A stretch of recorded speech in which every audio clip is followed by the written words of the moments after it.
कब तक खाएगा? खेती से कमाई हलाइए नहीं है, घर का सब आदमी बाहरे कमाने जा रहा है, रोजी रोजगार की व्यवस्था नहीं है, औरत लोग के लिए छोटा मोटा फैक्ट्री जो होना था वो भी नहीं है। इसी बारे में हम लोग थोड़ी देर बात करेंगे, आप लोग के साथ मिलकर इस पे चिंतन करेंगे, आखिर किस प्रकार इस व्यवस्था को ठीक किया जाए, आखिर वो क्या रास्ता है। आज हमको यहाँ आना था तो रास्ता पकड़ के आए तो यहाँ पहुंच गए, गलत रास्ते पे जाते तो घूमते रहते। पिछले 35 साल से आप सब लोग जो यहाँ बैठे हैं किसी ना किसी दल को वोट जरूर कर रहे हैं, चाहे भाजपा को करते होंगे चाहे लालटेन को करते होंगे, लेकिन क्या अपने दिल से पूछ के बताइए कि 35 साल में कुछ व्यवस्था बदला है? आपका बच्चा सरकारी स्कूल में पढ़ रहा है कि नहीं पढ़ रहा है? हाथ उठा के बताइए, पढ़ रहा है कि नहीं पढ़ रहा है? सब लोग को पता है कि बच्चा पढ़ के मजदूरे बन रहा है सरकारी स्कूल में।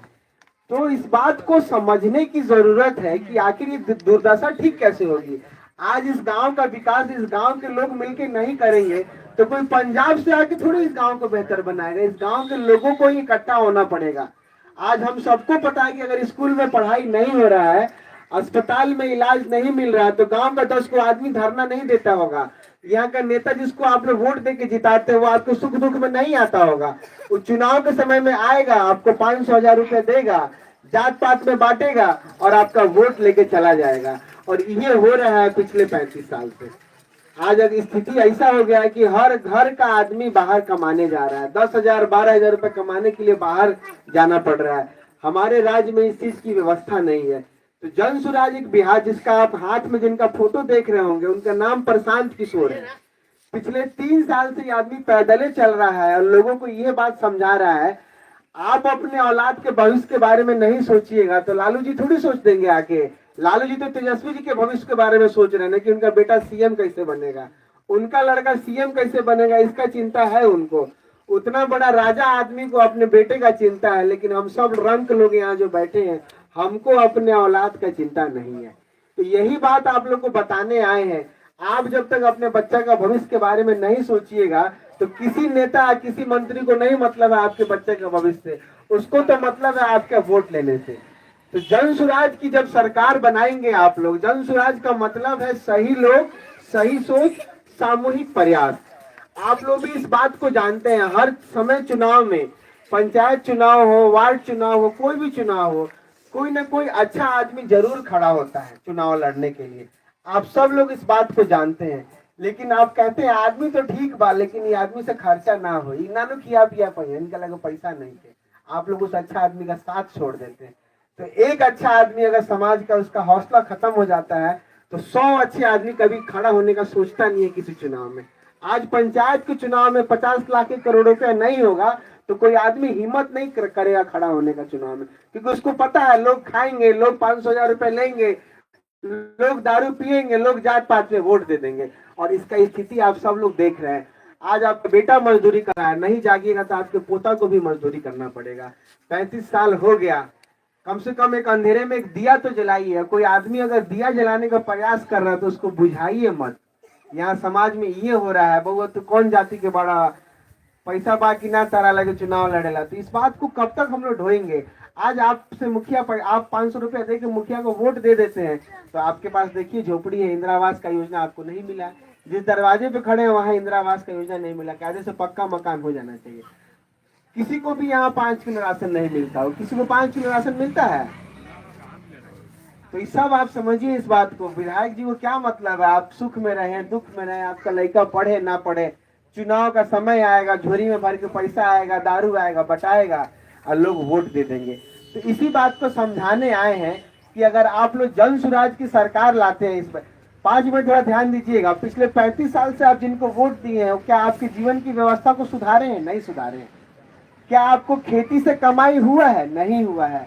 क्या आपके औलाद को यहीं पे रोजगार मिला है? नहीं मिला है। तो जब 35 साल से कुछ मिला ही नहीं तो अभी भी काहे उन लोगों का साथ देना? एक नया दल है आप लोग के सामने, एक नया विकल्प है जन सुराज। जन सुराज की सरकार आएगी तो सबसे पहला काम होगा कि युवाओं का पलायन बंद हो जाएगा। आपका बेटा को छठ के बाद 2025 छठ के बाद कोई भी आपके घर का आदमी बाहर नहीं कमाने जाएगा। 10-12 हजार रुपए कमाने की व्यवस्था इसी गांव में बना के दिया जाएगा। दूसरा बात यह है कि जो 400 रुपए वृद्ध लोगों को पेंशन मिलता है, 400 रुपए में कुछ होता है? नहीं होता है। 2,000 रुपए उस पेंशन का राशि किया जाएगा। ताकि जो भी घर के लोग अपने वृद्ध लोग हैं वो अपना फल पानी सब का व्यवस्था करें। तीसरा है कि महिलाओं के लिए, माता बहनों की सबसे बड़ी दिक्कत है कि उनका पति भी बाहरे है, बेटो बाहरे है, इस दुख में वो जी रही है, क्या खाता होगा, क्या रहता होगा, बीमार है तो उसको कमाने जाना पड़ता होगा। तो महिलाओं के लिए 4 रुपया पे ब्याज मिलेगा, ताकि गांव देहात में छोटा छोटा एगो फैक्ट्री खुले, एगो झाड़ू बनाने का फैक्ट्री खुल जाएगा तो 50 को महिला मिलकर वहां काम करेगी, उसको 2 रुपया कमाई का साधन होगा। तो इस तरह की जीविका में क्या है, आज के डेट में 20 रुपए के दर से नीतीश जी आप लोग को लोन दे रहे हैं। तो यही बात समझाने आए हैं आप लोगों को कि, और दूसरी बात की, जब जन स्वराज की सरकार आएगी तो शिक्षा की व्यवस्था अच्छी होगी। आप लोग के पास एक ऑप्शन होगा। सरकारी स्कूल की व्यवस्था इतनी जल्दी सही नहीं होने वाली है। 2200 रुपए सरकार खर्च करती है एक बच्चे पे, और उसके बावजूद आपका बच्चा मजदूरे बन जा रहा है।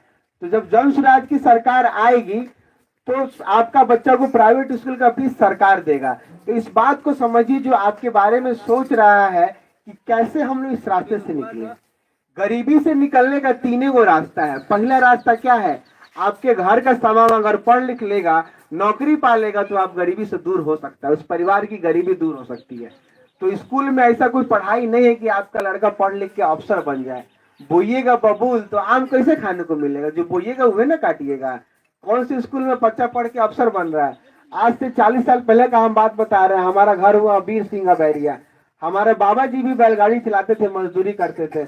उस समय सरकारी स्कूल में खूब अच्छा पढ़ाई होता था। पापा जी राम गढ़वा हाई स्कूल से पढ़ के बैंक की नौकरी की, आज हम लोग को पढ़ा लिखा दिए तो आपके सामने हम बात कर रहे हैं। तो शिक्षा वो हथियार है। बाबा साहब भीमराव अम्बेडकर भी ये बात कहते थे, शिक्षा वो शेरनी का दूध है, जो पिएगा वो दहाड़ेगा। तो हम लोग तो शिक्षित नहीं है। उन्होंने साफ ये बात कहा था, शिक्षित रहो, संगठित रहो, फिर संघर्ष करो। हम तो बाबा साहब को भूलिएगा कि बाबा साहब कुछ हम लोग को लिए कहा के गए थे। तो इस बात को समझने की जरूरत है कि हम लोग के जीवन को बेहतर बनाने के लिए हम लोगों को ही प्रयत्न करना पड़ेगा। कोई असम से, बंगाल से, कर्नाटक से, उड़ीसा से आके यहाँ कोई नहीं सही करेगा। आपको हमको इस व्यवस्था को सही करने के लिए एक दिया जलाना होगा, अंधेरे में एक दीपक जलाना होगा। जब तक इस बात को हम लोग नहीं समझेंगे, व्यवस्था सही नहीं हो सकती है। नेता आपको आएंगे, जात पात पे बांटेंगे, कुछ लुभावने वादे देंगे, 500-1000 रुपए पकड़ा के आपका वोट लेके चले जाएंगे। आपके वोट की कीमत आप समझिए, आपको 5 साल में क्या मिल रहा है, 500-1000 रुपया मिलता है। लेकिन अगर सरकारी स्कूल में अच्छा पढ़ाई हो जाए, सरकारी अस्पताल में आपको इलाज फ्री में मिलेगा, तो महीने का 1000-2000 रुपया सब लोग का बचेगा। 5 साल में जोड़िएगा तो 60,000 से 1 लाख रुपया बच जाएगा। तो 1 लाख रुपया आप लोग को चाहिए कि 500-1000 रुपये चाहिए, ये निर्णय आप लोग को लेना है। तो जन स्वराज के जो भी लोग इस पंचायत में भी हम लोग संगठन तैयार कर रहे हैं, जो वैसे लोग हैं जो आने वाले समय में इस पंचायत में किसी भी रूप से चुनाव लड़ना चाहते हैं, चाहे मुखिया का, वार्ड का, वो इस व्यवस्था से जुड़े और सही लोग के साथ आगे बढ़ा जाए। सही लोग आएंगे तो ही शिक्षा की बात होगी, चिकित्सा की बात होगी, रोजी रोजगार की बात होगी। आंध्रा में चले जाइए तो हर किसान अपने खेत के चारों तरफ नींबू लगाता है। आज बाजार में जो नींबू आता है वो आंध्र प्रदेश से आता है। तो हम आप भी तो लगा सकते हैं, लेकिन सरकार के तरफ से ऐसे कोई वादा ही नहीं होता है। दूसरी सबसे बड़ी बात, अगर जन स्वराज की सरकार आती है तो खेती के लिए आप लोग को मनरेगा से फ्री मजदूर मिलेगा। आज अगर खेती, हर लोग अपना खेत को होंडा पट्टिया दे के बाहर कमाने चला गया। खेती आज सबके बस का नहीं रह गया है। सिंचाई की व्यवस्था नहीं है, आदमी नहीं मिलता है खेती बाड़ी करने के लिए। तो जन स्वराज की जो सरकार आएगी, मनरेगा के माध्यम से आप लोगों को खेतों में मजदूर दिए जाएंगे, ताकि खेती को ऐसा बनाया जाए कि 4 पैसा कमाने लायक बने। तो यही 3 रास्ता है गरीबी से निकलने का, शिक्षा, दूसरा रास्ता है कृषि, तीसरा रास्ता है कुछ पूंजी हो जाए। हर गांव में जाएगा तो 10 को 20 को दुकान होगा। ये दुकान जो भाई खोलेंगे उनके पास कुछ पूंजी होगा तो अपना सामान ला के रखें, बेचते हैं तो 2 रुपए कमाते हैं। लेकिन कितने लोग के पास पूंजी है? तो ये तीनों रास्ता आपका बंद कर दिया गया है। घर का ताला जब आप गलत चाबी से खोलिएगा तो खुलेगा, नहीं खुलेगा। हमको भी पता है, यहाँ बात बहुत लोग को समझ नहीं आएगी, लेकिन नहीं समझिएगा तो क्या होगा, जैसा है वैसा रहेगा। समझिएगा तो आपका पोता का भविष्य ठीक होगा। ये अच्छे से पढ़ लिख के आगे बढ़ेगा तो मजदूरी का जो सिस्टम चल रहा है उसको खत्म किया जाएगा। तो गरीबी खत्म करने का यही 3 गो रास्ता है। इस रास्ते पे चलिएगा तो खत्म होगा, नहीं तो जैसे है वैसे चलिए रहा है। लोग जिए रहे हैं, लोग वोट दे रहे हैं आप लोग, और उसके बाद कहते हैं मुखिया चोर है, सरपंच चोर है। 5 साल कोसते रहते हैं, हई नाला ना बनल, हई गढ़ा ना बनल, बारिश में हई जाए के रास्ता नहीं के। ये सब होता रहेगा। गली नली तो आज नहीं तो कल बन जाएगा, लेकिन आपका बेटा जो मजदूर बन गया ना, वो कभी अफसर नहीं बनेगा। इस बात को समझिए। दो रोटी कम खाइए, लेकिन घर में परिवार में शिक्षा का माहौल हो। आज के डेट में शिक्षा एकदम से ध्वस्त हो गया है बिहार में। आप सोचिए, पसीना बहाएगा बिहारी लोग, अब पैसा कमा रहा है गुजराती लोग। गुजरात का आदमी फैक्ट्री खोलता है तो उस फैक्ट्री में काम करने बिहार का आदमी जाता है। गुजरात में वो शहर है अहमदाबाद, 40 लाख हमारा बिहारी भाई वहां मजदूरी करता है। गुजरात के आदमी को वहां 20,000 का महीना मिलता है गुजरात के मजदूर को, अब बिहार का मजदूर वहां 12,000 में ही कमाने चला जाता है। तो इस बात को समझने की जरूरत है कि यहाँ जहां से 40 सांसद चुन के मोदी जी को आप लोग जिताते हैं, वहां से आपका भाई जनसाधारण में बैठ के मजदूरी करने जाता है, और जहाँ 23 सांसद का जो राज्य है वो फैक्ट्री खोल रहा है। तो कब तक आप लोग के साथ छल होगा, इस बात को समझने की जरूरत है। और छल इसीलिए होता है कि आप लोग पढ़े लिखे नहीं है। हमारी तरह आप लोग भी पढ़ लिख लीजिएगा तो आप लोग सवाल पूछिएगा, जो आपके दरवाजे पे आपसे वोट मांगने आएगा उसका खैर नहीं, उसका कपड़ा खींच के फेंक दीजिएगा उसको। लेकिन ऐसा कुछ नहीं होता। अभी नेताजी आ जाए, प्रमोद सिंह आ जाए तो बैठाइएगा, पानी पिलाएगा, जानते हुए भी आदमी कोई काम नहीं किया है, लेकिन वो पद पे हैं। तो इस बात को समझने की जरूरत है कि हम लोगों से के बीच से चुन के अगर कोई आदमी आएगा, आप कब तक ठगाइएगा जी? हम भी आपको ठग लेंगे एक दिन, तो क्या कीजिएगा? तो आप होशियार बनिए। आप ठगाने के लिए यहाँ नहीं पैदा लिए हैं, आप भविष्य को अच्छा करने के लिए। आप सोचिए, 1984 की हम बात बता रहे हैं। बिहार एक लौटा ऐसा राज्य था जहाँ सबसे ज्यादा चीनी उत्पादन होता था। अकेला बिहार हिंदुस्तान में चीनी भेजता था, और पिछले 30 साल में 70% से ज्यादा चीनी मिल बंद हो गया है। आज यहाँ चीनी मिल 10 को होता तो हमारा 10,000 आदमी को यहाँ रोजगार मिल जाता। तो कोई इस मुद्दे पे नहीं बात करेगा, कोई भी दल का लोग नहीं आएगा। लोग ब्लॉक में जाइए तो जाति प्रमाण पत्र के लिए पैसा, मृत्यु प्रमाण पत्र के लिए पैसा, जमीन का दाखिल खारिज कराना हो तो पैसा। लालू जी के टाइम में गुंडा का राज था, तो इस टाइम में अब अफसर आई है। ब्लॉक में आप लुटा जाइएगा, सरकारी कार्यालय में जाकर लुटा जाइएगा। विधि व्यवस्था देखिए रहे, कल रामगढ़वा में एक लड़की को चाकू घोंप के मार दिया गया। तो इस बात को आप लोग ध्यान से समझिए, आपस में इस बात को आगे बढ़ाइए। जो कैलेंडर दिया गया है उसमें सारी चीजें लिखी गई है कि जन स्वराज आएगा तो क्या हो जाएगा। तो एक संकल्प लीजिए आप सब लोग कि ये छठ 2025 का जो छठ होगा, 2025 के जो छठ में आपका भाई, आपका बेटा जो बाहर से कमाने आएगा, अगर आप लोग जन स्वराज की सरकार बनाते तो उसको बाहर नहीं जाना पड़ेगा, वो यहीं पे अपना रोजी रोजगार की व्यवस्था होगी। 2025 के बाद महिलाओं को 4%, 100 रुपया का मतलब 4 रुपया ब्याज मिलेगा, 4 रुपया ब्याज देना पड़ेगा।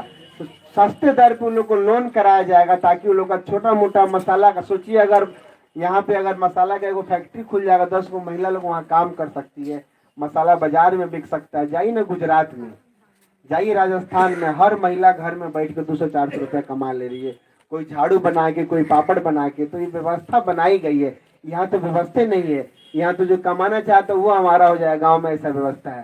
कहने को शराबबंदी कागजों में है, लेकिन शराब तो सब जगह मिल ही रहा है। और शराबबंदी के कारण सरकार को साल का 10,000 करोड़ का नुकसान है। उस पैसों से बहुत कुछ सारी व्यवस्थाओं को सुधारा जा सकता था, लेकिन ये काम नहीं हो रहा है।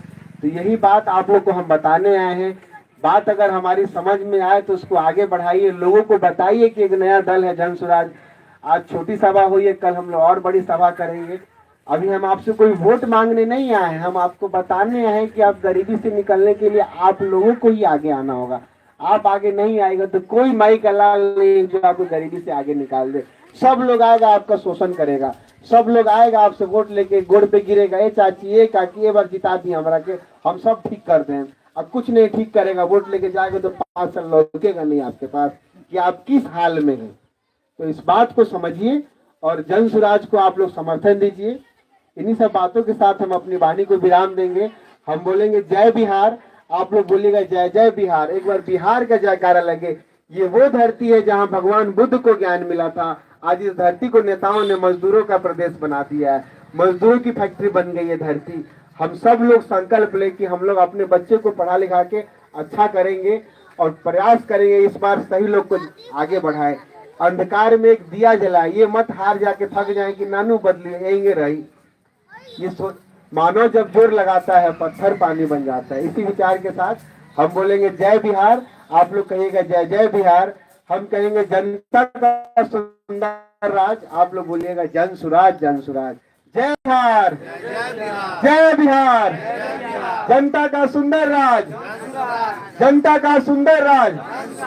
चलिए आप लोग को बहुत बहुत धन्यवाद। आप में से कोई भाई ऐसे बैठे जो हमसे बात करना चाहते हैं रोजी रोजगार शिक्षा से रिलेटेड, हम लोग के पास रोजगार की भी व्यवस्था है। तो आप लोग, हम इसमें मेरा नंबर भी लिखा है, रक्सौल घर हुआ हमारा, सैनिक रोड कोडिहार चौक के पास।